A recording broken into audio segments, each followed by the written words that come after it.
America और Israel के साथ जंग शुरू होने के बाद से ही ईरान सिर्फ इजराइल पर ही पलटवार नहीं कर रहा, बल्कि मिडिल ईस्ट के तमाम मुस्लिम देशों को भी अपने बारूदी ताप से दहला दिया। सऊदी अरब, यूएई, कतर, ओमान, बहरीन, हर मुल्क में ईरान ने ड्रोन और मिसाइलों से हमले किए। अमेरिकी मिलिट्री बेस के साथ साथ ऑयल डिपो को भी टारगेट किया गया। लेकिन अब ईरान के हमले से मिडिल ईस्ट भड़क चुका है और ईरान के खिलाफ मोर्चा खोल दिया है। इसमें सबसे बड़ा नाम सऊदी अरब का है, जिसने ईरान को खुली चेतावनी दी है। आखिर क्या, देखिए इस रिपोर्ट में।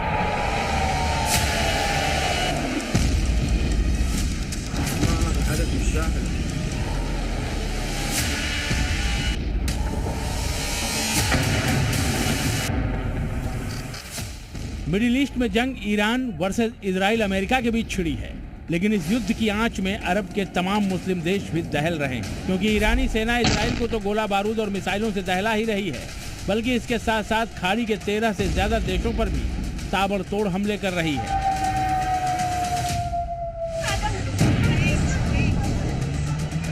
बस ईरान के इन्हीं विध्वंसक हमलों के चलते मिडिल ईस्ट के मुस्लिम देशों का माथा ठनका हुआ है और ये आशंका जताई जा रही है कि किसी भी वक्त मिडिल ईस्ट में ईरान वर्सेस अरब देशों में घमासान छिड़ सकता है, क्योंकि ईरान के सिलसिलेवार अटैक के बाद सऊदी अरब ने तेहरान को फाइनल वार्निंग दे दी है, और वो ये कि अगर ईरान ने सऊदी अरब पर हमले नहीं रोके तो फिर इसका खामियाजा ईरान को भुगतना पड़ेगा।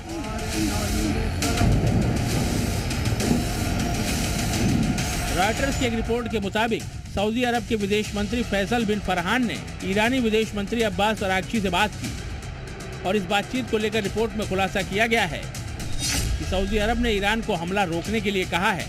बातचीत के जरिए तनाव को कम करने की अपील की गई है। अगर सऊदी अरब की अपील को ईरान ठुकराता है तो फिर सऊदी अरब अमेरिका को खुली छूट देगा, यूएस को अपने एयर स्पेस के इस्तेमाल की इजाजत देगा। दरअसल ईरानी सेना सऊदी अरब और उसके ऊर्जा ठिकानों पर लगातार हमले कर रही है, लिहाजा खुद को बचाने के लिए सऊदी अरब को ये कदम उठाना पड़ा है।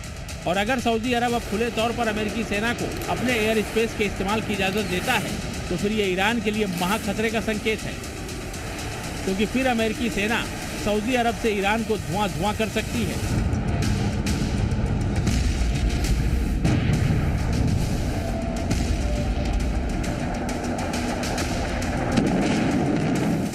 बता दें कि हाल ही में अपने भाषण में ईरानी राष्ट्रपति ने कहा था कि अब ईरानी सेना पड़ोसी देशों पर हमले नहीं करेगी, कोई मिसाइल नहीं दागी जाएगी जब तक उन देशों से ईरान पर हमले नहीं होते।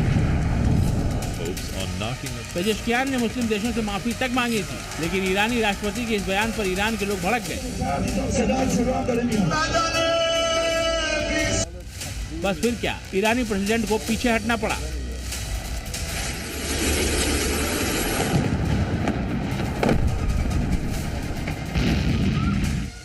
लेकिन अब सऊदी अरब भड़का हुआ है और खुले तौर पर ईरान को धमका रहा है। ऐसे में ये देखना होगा कि क्या ईरान मिडिल ईस्ट के मुस्लिम देशों पर किए जा रहे हमलों को रोकता है, क्या अपने मुस्लिम बिरादर की बात मानता है, या फिर सऊदी अरब को ईरान पर हमले के लिए मजबूर करता है। ब्यूरो रिपोर्ट, ज़ी मीडिया।